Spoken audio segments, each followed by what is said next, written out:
बिस्मिल्लाहिर्रहमानिर्रहीम। अस्सलाम वालेकुम स्टूडेंट्स। अच्छा, ये मैं लेक्चर आपको इसलिए डिलीवर कर रहा हूँ क्योंकि ऑनलाइन क्लासेस के दौरान हमारे इस लेक्चर में थोड़ी सी डिस्टर्बेंस हुई थी।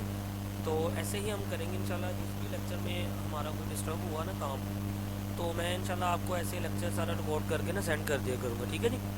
तो आपने जस्ट इस लेक्चर को डाउनलोड करना है, वीडियो की फॉर्म में होगा, तो आपने इसको देख लेना, ठीक है। तो देखें, हम लोग 3.4 एक्सरसाइज पे थे, ये काम कर रहे थे।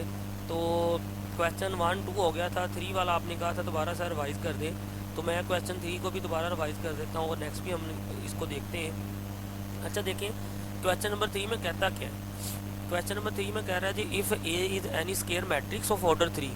कह रहा है जी ए हमारे पास एक स्केयर मैट्रिक्स है जिसका ऑर्डर 3 है। तो आपने क्या शो करवाना है कि हमने ये शो करवाना है कि A plus A transpose is symmetric और A minus A transpose is skew symmetric.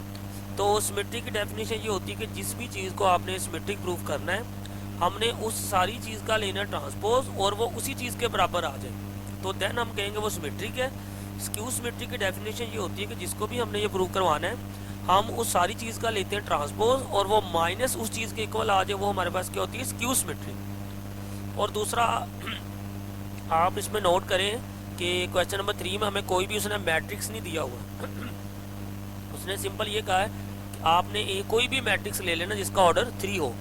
तो जब इस किस्म का केस हो तो इसमें हमने जनरल मैट्रिक्स लेना होता है कोई भी, लेकिन उसने बता दिया कि ऑर्डर 3 है, तो हमने ऑर्डर 3 का ही लेना है कि जिसके अंदर 3 रोज हों और 3 ही कॉलम हो। तो ये क्वेश्चन नंबर 3 को भी मैं दोनों पार्ट्स को दोबारा डिस्कस कर रहा हूँ, तो देखते हैं ज़रा इसको। तो नेक्स्ट देखिएगा, ये मैंने ले लिया कि जी क्वेश्चन 3 है। अब देखो, ये मैंने एक मैट्रिक्स ले लिया, उसने कहा था ऑर्डर 3 का लेना है, तो 3 का मतलब 3 रोज और 3 ही इसमें कॉलम। तो ये आपको पता है ये जनरल होता है कि A11 का मतलब है कि पहली कतार पहला कॉलम, A12 का मतलब पहली कतार दूसरा कॉलम। तो ये आपने जनरल ले लेना है। तो हमने बेसिकली शो ये चीज़ करवानी है कि A plus A transpose is symmetric. तो अब करना ये है कि इस सारे का हमने लेना ट्रांसपोज और वो बराबर इसी चीज़ के आ जाए, तो फिर हम कहेंगे ये सिमेट्रिक शो हो गया। तो सबसे पहला काम तो हमने ये करना है कि हमने इस रिजल्ट को बनाना है कि ए प्लस ए ट्रांसपोज।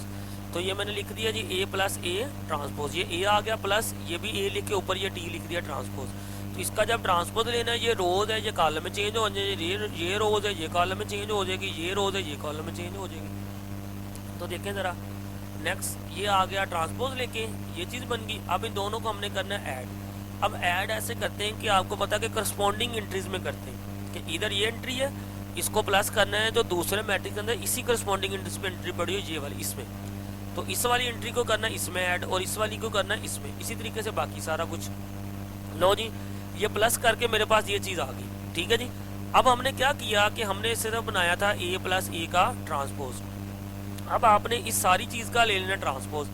तो देखिए, जब मैं ए प्लस ए ट्रांसपोज सारी का लूँगा ट्रांसपोज, तो वो बराबर क्या आ जाएगा कि ये रो है, इसको कॉलम में चेंज कर दिया, ये रो है, इसको कॉलम में चेंज कर दिया, ये रो इसको कॉलम में चेंज कर दिया। अब आप नोट करें कि ए प्लस ए ट्रांसपोज का ट्रांसपोज जब हमने लिया तो ये रिजल्ट बन गया, और ये सारा किसके बराबर है, यही चीज़ आ रही सेम।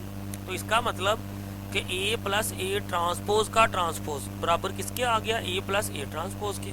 तो ये हमारी डेफिनेशन पूरी होगी सिमेट्री की कि जिसको भी हमने सिमेट्रिक प्रूफ करना है उसका लेना ट्रांसपोज और वो बराबर उसी चीज़ के आ जाए, तो देन हम कहते हैं वो हमारे पास क्या हो गया, सिमेट्रिक। अब इसका पार्ट 2 है, तो पार्ट 2 के अंदर बेसिकली हमने इसको प्रूव करना है स्क्यू सिमेट्रिक। तो स्क्यू का भी तरीका सेम यही होगा, इसमें एक छोटा सा डिफरेंस आएगा। मैंने आपको बताया था कि जस्ट उसका उसी चीज़ का हम लेते हैं ट्रांसपोज और माइनस वो चीज़ आनी चाहिए, तो देन हम उसको कहते हैं स्क्यू सिमेट्रिक है। तो देखिए ज़रा कि ये मैंने ले लिया ए माइनस ए ट्रांसपोज, ये पीछे हमने लिया हुआ था। अब जस्ट हमने इसको माइनस करना है, तो माइनस भी हम ऐसे ही करते हैं उनके करस्पॉन्डिंग इंट्रीज में, मतलब A11 इसको माइनस करना है जो इधर इसके करस्पॉन्डिंग इंट्रीज पड़ी है उसमें। तो ये ऐसे सबको माइनस कर लिया। अच्छा, माइनस करने के बाद फिर हुआ क्या कि ये प्लस का था, ये माइनस का था, दोनों कैंसिल, आ गया 0। ये प्लस का माइनस का इधर भी आ गया 0, ये दोनों 3 3, ये भी प्लस माइनस के इधर भी आ गया 0। अच्छा जी, ये चीज़ आ गई हमारे पास, ये किसका आंसर आया, ए माइनस ए ट्रांसपोज का। तो अब हमने क्या करना है, आपने याद रखना है कि जब भी स्क्यू प्रूफ करना है तो आपने एंड पे जाकर उसमें से माइनस कॉमन लेना है। तो देन मैंने क्या किया कि इस सारे मैट्रिक्स में से माइनस ले लिया कॉमन, तो आपको पता है कि जब माइनस कॉमन लेते हैं तो अंदर वाले सारे साइन क्या हो जाती है, चेंज। देखें ये A12 था ना, तो ये प्लस का था, ये क्या हो गया, माइनस का इधर लगा दिया। ये 2 1 के साथ देखो -2 1 था, तो ये माइनस का था, ये प्लस का बन गया। मतलब इसको पहले लिख दिया, इसको बाद में लिख दिया, मतलब एक तरह से इनके साइन चेंज हो गए। इसी तरीके से ये चीज़ें देखें, A13 है, ये प्लस का था, इधर मैंने क्या कर दिया, -A13। ये A31 माइनस का था, इसको इधर कर दिया A31 प्लस में लिख दिया। अब आप नोट करें कि माइनस कॉमन लेने के बाद ये वाली जो चीज़ बनी है, तो ये सारी चीज़ किसके बराबर आ रही है, सेम इसी के बराबर नहीं आ रही, इस चीज़ के। ठीक है कि माइनस कॉमन लेने के बाद सेम यही रिजल्ट, ये चीज़ बन रही है। तो यही हमने प्रूव करना था कि इसको स्क्यू साबित करना था, तो इसका लिया ट्रांसपोज और माइनस इस चीज़ के इक्वल आनी चाहिए, तो ये स्क्यू प्रूव हो गया। हाँ जी, अब नेक्स्ट चलते हैं। क्वेश्चन नंबर 4 है, वेरी वेरी इंपॉर्टेंट है, ये शॉर्ट क्वेश्चन में आता है लाजमी।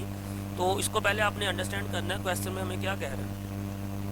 क्वेश्चन में हमें ये चीज़ कह रहा है कि जी if the matrices A and B are symmetric, तो ये हमें गिवन दिया हुआ, और दूसरा ये भी हमें चीज़ गिवन दी है कि AB इक्वल है BA के, ये भी चीज़ गिवन दी हुई है। और फिर हमने प्रूव क्या करना है, हमने ये प्रूव करना है कि AB is symmetric.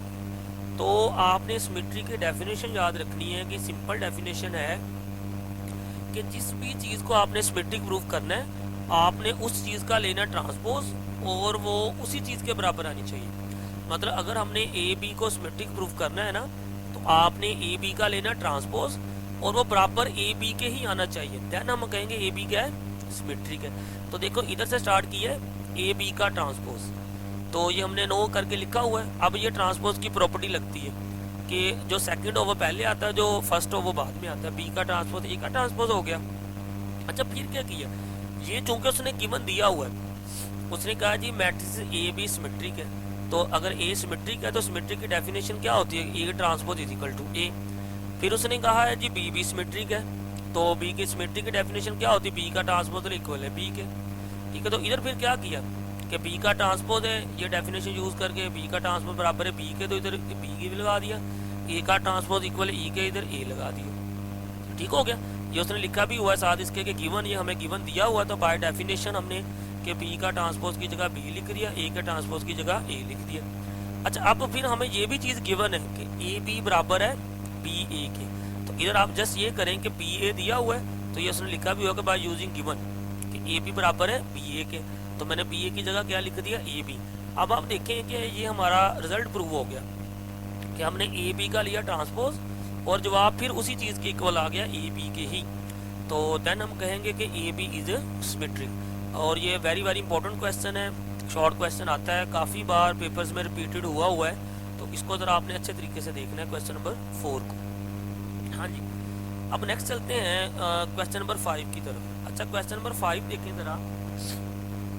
Question number 5 में ये चीज़ कह रहा है कि जी A और A का ट्रांसपोज, और फिर कह रहा है A ट्रांसपोज पहले A बाद में, कहता है जी आपने दोनों को सिमेट्रिक प्रूव करना है। और देखें A मैट्रिक्स फिर नहीं दिया हुआ, लेकिन उसने आपको बोल दिया है कि जो A मैट्रिक्स आपने लेना है ना, उसका ऑर्डर 2x3 होना चाहिए। अब इस चीज़ का मतलब ये होता है कि आपने A ऐसा मैट्रिक्स लेना है जिसके अंदर आपकी 2 रोज हों और 3 कॉलम हो, क्योंकि इसके अलावा अगर आपने कोई और मैट्रिक्स ले लिया तो आपका क्वेश्चन वो गलत हो जाएगा, क्योंकि उसने ये गिवन हमें दे दिया हुआ है। तो यही हमने इसी के अकॉर्डिंग हमने A मैट्रिक्स लेना है, तो ये देखे ले लिया A11 A12, देखिए इसमें 2 रोज हैं और 3 कॉलम है, तो ये 2x3 ऑर्डर का ये मैट्रिक्स हमने ले लिया। अब हमने इसका लिया ट्रांसपोज, तो ट्रांसपोज आपको पता है कि ये रोज है ये कॉलम में होगी, ये रोज है ये कॉलम में होगी। अब हमने साबित ये करना है कि A और A का ट्रांसपोज ये भी सिमेट्रिक है, फिर पहले ट्रांसपोज है बाद में A ये भी सिमेट्रिक है, इन दोनों को हमने प्रूव करना। अच्छा अगर ये पेपर के अंदर क्वेश्चन आए ना, तो पेपर के अंदर अगर शॉर्ट क्वेश्चन इसका बनाना हो ना, तो सिर्फ इस एक रिजल्ट को वो कह सकता है कि जी आपने जस्ट इस एक रिजल्ट को आप सिमेट्रिक प्रूव कर दिया, सही है। अच्छा देखिए पहला काम तो हमने ये करना है, इन दोनों को चीज़ बनाना है, मतलब A को A ट्रांसपोज से मल्टीप्लाई करेंगे। तो नेक्स्ट देखें, ये A को A ट्रांसपोज से किया हमने मल्टीप्लाई, तो मल्टीप्लाई का तरीका आपको पता है कि इस रो को इस कॉलम से मल्टीप्लाई करते हैं, पहली एंट्री को पहली से, दूसरी को तीसरी, दूसरी से तीसरी को फिर तीसरी से, और दरम्यान में लगाते हैं प्लस। फिर इस कतार को इस कॉलम से मल्टीप्लाई किया, ये चीज़ आ गई, फिर इस कतार को इस कॉलम से किया, ये चीज़ आ गई, फिर इस कतार को इस कॉलम से किया, ये चीज़ आ गई। ठीक है जी, अब ये हमारे पास बन गया ए और ए का ट्रांसपोज, ये वाला रिजल्ट इधर तक। अब चूंकि हमने इसको साबित करना है कि ए और ए का जो ट्रांसपोज है ये सिमेट्रिक है, तो मैंने आपको डेफिनेशन बताई है कि जिसको भी सिमेट्रिक प्रूव करना है आपने उस चीज़ का लेना ट्रांसपोज, और वो उसी चीज़ के बराबर आनी चाहिए।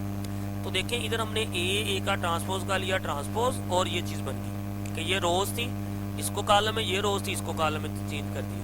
तो देखें अब ये वाला जो रिजल्ट है और ये ऊपर वाला रिजल्ट है, ये दोनों क्या है, सेम है। इसका मतलब हमने ए का ट्रांसपोज लिया और वो बराबर आ गया इस चीज़ के, तो दैन ये शो हो गया सिमेट्रिक है। तो दूसरा पार्ट सेम ऐसे ही है, उसमें फ़र्क सिर्फ इतना है कि ए ट्रांसपोज पहले आना है, ए बाद में आना है। तो बस ये पहले लिख के बाद में इन दोनों को मल्टीप्लाई किया, और इनको आपने मल्टीप्लाई करने के बाद देखें इस रो को इस कॉलम से, फिर इस रो को इस कॉलम से, फिर इस रो को इस कॉलम से, तो पहले ये बन गया।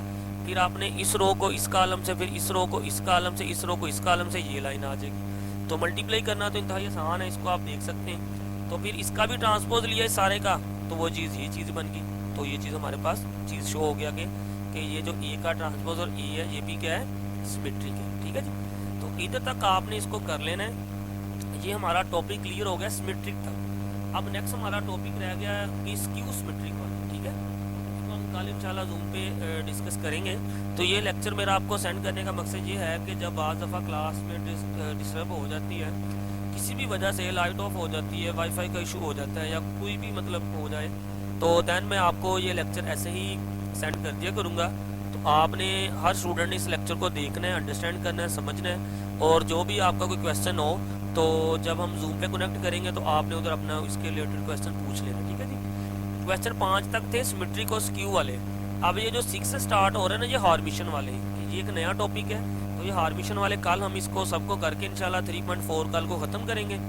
तो सिलेबस आपको बताया हुआ है कि जो सेटअप का है वो पहले 9 से लेकर 14 तक चैप्टर है, और पहले 3 चैप्टर थे। तो इंशाल्लाह 2 दिनों में हम ये तीसरा चैप्टर क्लोज कर देंगे।